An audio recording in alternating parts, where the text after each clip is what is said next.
Welcome back to Time Warner Cable Local Edition. I'm Brad Pomerance. Thank you for joining us. Our guest, Matt Dababneh, he is the Chief of Staff to U.S. Congressman Brad Sherman. We thank you for joining us, sir. Brad, thank you for having us. I know that Brad Sherman has been speaking with constituents through a variety of town halls. Recently, he held a town hall focused on the housing crisis. Talk to us about what he and you heard on the ground at that event. On February 18th in Sherman, Congressman Sherman hosted a seminar on refinancing, home purchasing, and foreclosure avoidance. We had over 300 local Valley residents, and we really wanted to let everyone in the district know about the work we can do with people facing struggles with their mortgage or people looking to become first-time home buyers. One of the things the Congressman really wanted to get across to people is that there is now help for residents with low equity or people that are upside down to take advantage of these really historic low interest rates. One of the programs is a Home Act, which he co-sponsored. And that allows many Valley residents to refinance even with low equity.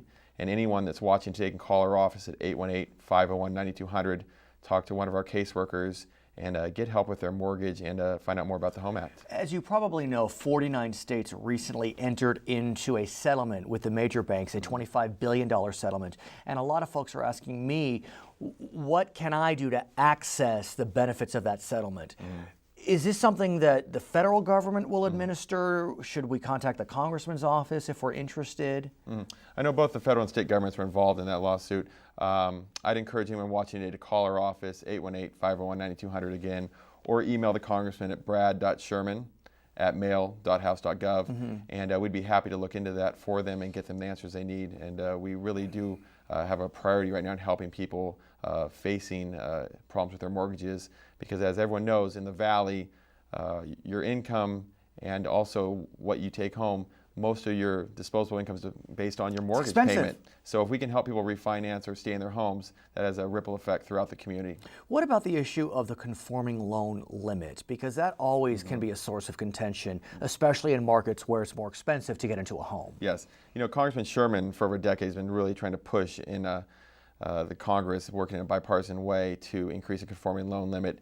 He was very successful in getting it permanently increased to 625 in the Southern California market, and also recently was able to get an extension, and for FHA-backed loans is at 729, and that really helps a lot of people take advantage of lower interest rates when they're buying a house, and also it really gives stability to the market. But is that, I mean, to me it seems like the number should still be higher. Well, the congressman has fought for higher limits. Unfortunately, some of the colleagues in Oklahoma or Alabama, to them, you say 729, and they think mansion. In the Valley, we think a middle-class house. Exactly. But as long as the Congress and the Congress, he's going to keep fighting and working with the administration, not only to permanently increase the conforming loan limit, hopefully at a higher level, but to work to help make sure that if the housing market is stabilized, if people feel like their investment in their house is safe, they know that there'll be a ripple effect throughout the whole economy. There's another town hall coming up with Congressman Brad Sherman. It's at Birmingham High School on April 1st, a Sunday at 3 p.m. It's coming up just a couple days away. Tell us about that event. Any specific focus? Well, the Congressman's hosted over 160 town halls since he's been in Congress throughout the Valley. This one's at Birmingham High School. That's located at 17,000 Haines Street in Lake Balboa. It starts at 3 o'clock. We really, like to open this up because the Congressman really thinks this is an important time for him to take Valley values back to D.C. So we have a short overview of what he's doing in Congress, and he opens up for questions. Anyone and what that are the questions you are hearing at these seminars in our final moments? Well, there's always a good array of questions, but people are concerned about the economy, gas prices, also foreign policy. The Congressman's actually right now focused very much on Iran sanctions and making sure we prevent the Iranian regime from getting a nuclear weapon. So that comes up a lot. So it's really whatever people have on their mind. We like to get their information, take Valley values back to D.C. You know it. His name is Matt Dababneh. He's Chief of Staff to Congressman Brad Sherman. I'm Brad Pomerance. Back to HLN.